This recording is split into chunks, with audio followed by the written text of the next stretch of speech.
Today I'm sewing a cropped jacket. The pattern will be linked in the description.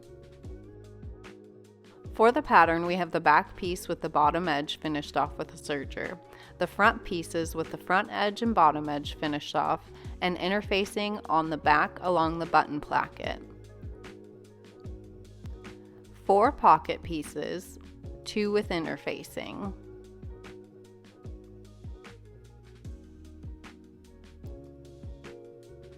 Then the sleeves with the bottom edge finish off.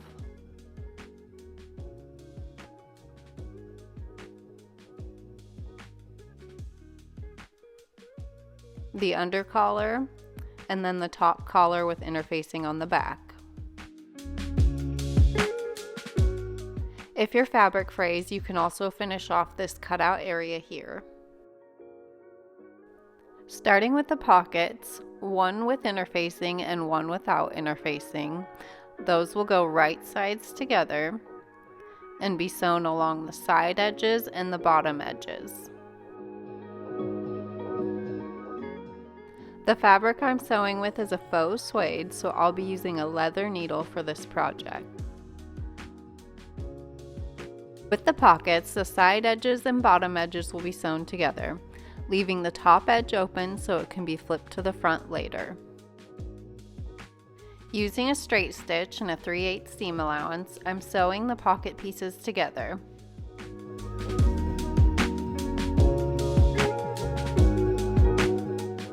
Once those are sewn together, I'm trimming my seam allowance down, and then most importantly, I'm clipping the corners so they'll have a sharp point once turned through. To help make that sharp point, I'm using a Clover brand point turner to press out the edges.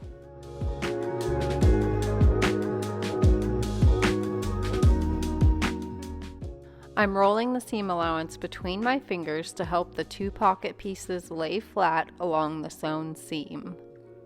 Since this is a faux suede fabric, I'm using a piece of fabric between it and the iron to protect it from the heat. To finish off the pockets, I'm top stitching along the sewn edges, between 1/8 of an inch and 1/4 of an inch away from the edge. Since this is a thicker fabric, I did increase my stitch length for the top stitching. I'm using around a 3.5 stitch length. To sew the pockets onto the front, I have the first line here that corresponds with the line on the pattern. 3/8 inch below that, I've made a second line. I'm putting the pocket right side together against the jacket and matching the top edge of the pocket with the bottom line. Sewing over the edge of the pocket at a 3/8 seam allowance, the pocket will match the pattern once flipped to the right side. Back stitching at beginning and end, I'm sewing the pocket onto the jacket. Before sewing this, I also basted my pocket top edges together so the 2 pieces will lay flat. Now that it's sewn on, I'm flipping my pocket to the right side and pressing with an iron to help it lay flat.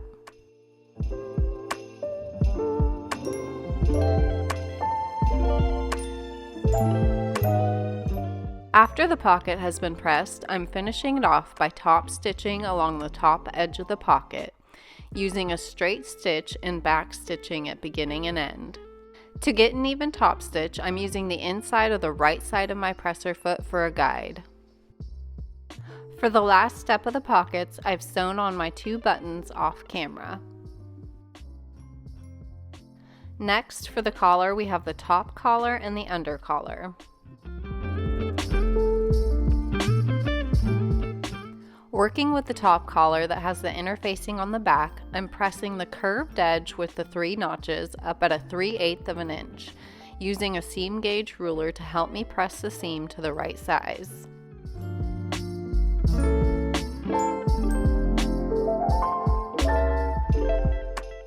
Then the collar pieces are going right sides together, matching the notch at the top edge and clipping together.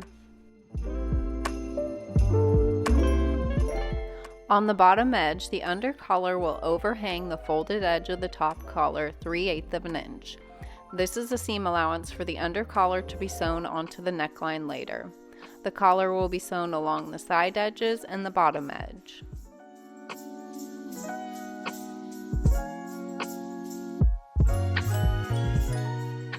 Using a straight stitch, back stitching at beginning and end, I'm sewing the two collar pieces together. I'm also slightly stretching the pieces as I go. One collar piece is larger than the other so that it'll lay flat when turned to the right side.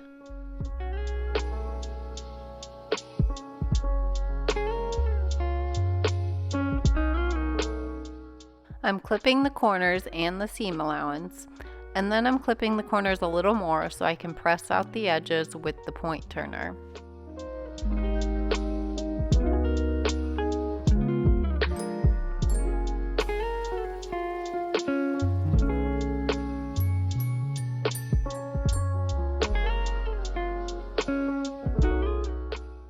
Rolling the seam line so the two layers lay evenly, I'm pressing the collar with my iron.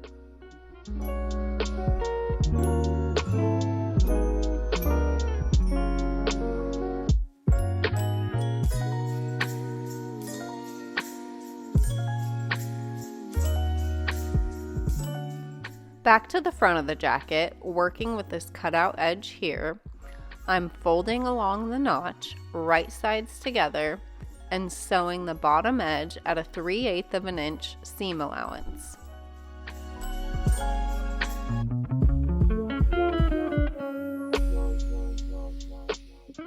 Using a straight stitch, back stitching at beginning and end. This is what it'll look like after that edge is sewn, and then I am flipping that corner to the right side and pressing the edge out with the point turner.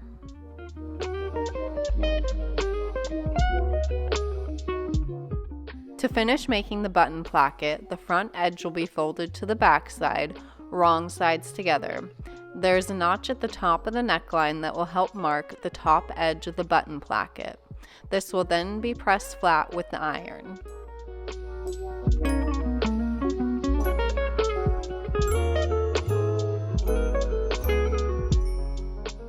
I've also used a basting stitch along the top edge of the button placket to help keep everything in place. Onto the shoulder seams, we are meeting the front of the jacket right sides together against the back piece. Clipping those pieces together, the front piece nearest to the neckline will overhang the back piece by 3/8 of an inch. Once pressed to the back, it'll fit the shape of the back piece. Using a straight stitch, back stitching at beginning and end with a 3/8 of an inch seam allowance. This is that overhang and how it presses to the back.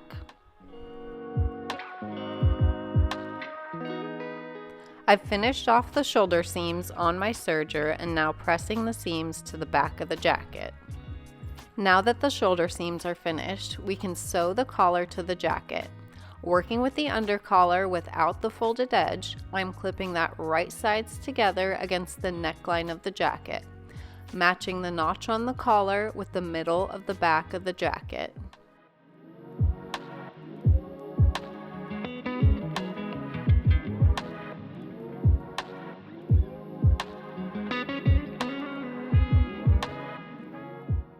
Back stitching at beginning and end, the collar is sewn onto the neckline with a straight stitch at a 3/8 of an inch seam allowance.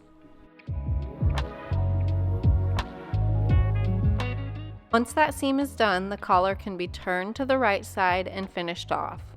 The pressed edge of the top collar will go over the seam on the neckline. I'm pinning my collar from the right side of the jacket because I will be stitching in the ditch of the neckline seam.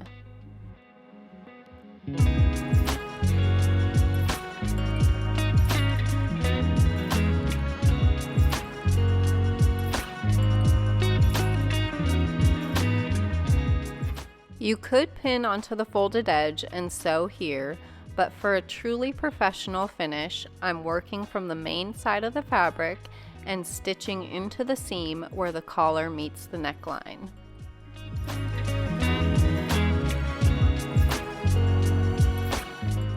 This is a step you'll want to take slow, making sure the needle is going right into the ditch of the neckline and collar. But once done correctly, you won't see the stitching from the main side of the fabric, but there will be a stitch onto the inside of the jacket, catching the collar secure.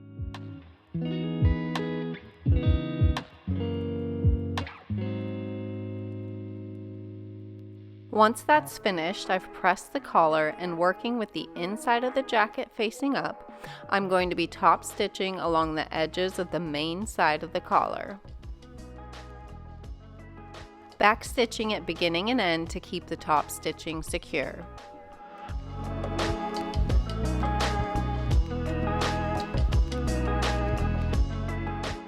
Working with the sleeves, we have a top notch that will meet the shoulder seam and a front notch that will meet the front jacket notch. I'm pinning the sleeves right sides together, matching both notches.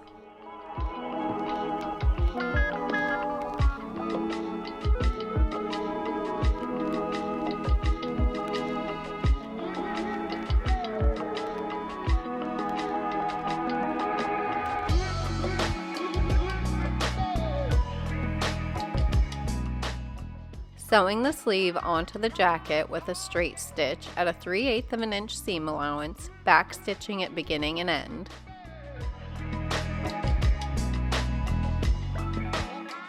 I'm going to be finishing off the top sleeve seam with my serger. After that, I've pressed the seam towards the sleeve. This is the flat method of installing sleeves. This works well with drop shoulder patterns such as this one. Once the sleeves are sewn, we'll meet the right sides of the back and front of the jacket together, as well as the side of the sleeves. Clipping the sleeve edges and side edges together, we will be sewing this together in one seam, making sure that the seam line where the top of the sleeve was sewn onto the jacket aligns back and front. Sewing this seam with a 3/8 of an inch seam allowance, back stitching at beginning and end.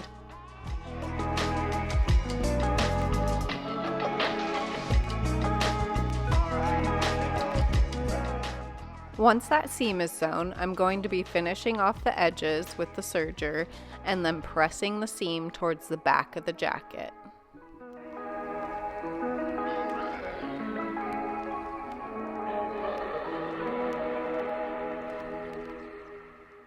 To hem the sleeves, I'm folding down where the pattern suggested and then folding the serged edge of the sleeve to the inside for a clean finish. Stitching down with a straight stitch from the main side of the fabric, catching the folded edge, and back stitching at beginning and end for a secure finish. For the bottom hem of the jacket, I'm pressing up about 1 1/8 inches. Like the sleeve, I will be folding the serged edge inward for a double fold hem on the bottom edge. I've pinned the bottom hem and also the button placket. I'm going to start by sewing the button placket first, so the bottom hem will be tucked up nicely and caught in the seam.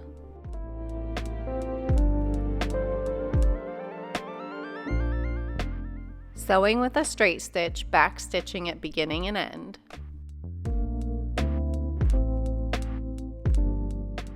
With the button placket sewn onto the jacket, I'm going to then sew the bottom hem of the jacket off camera, but still using the same method of a straight stitch on the folded edge.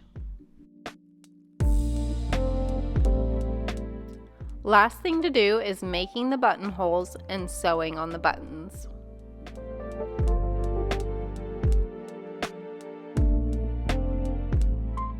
I've used a scrap piece of fabric to test out the buttonholes to get the settings right. Working with the right side of the jacket, I'm starting and ending my buttons 5/8 of an inch away from the edge. You can also use the paper pattern recommendations for where to place your buttonholes. I have an expanding sewing gauge that I'm using to evenly space out my buttonholes. Once those are marked, I also mark out the middle point of the button placket and mark so I have a guide as to where to sew the buttonholes.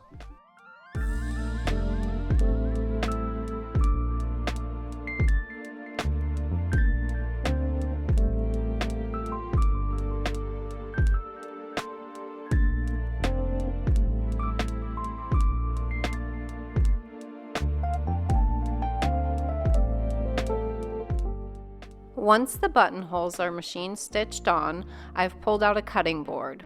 Fray check will go over the stitched buttonholes to keep the fabric from fraying, and then I have a Clover brand buttonhole cutter to open up the buttonholes.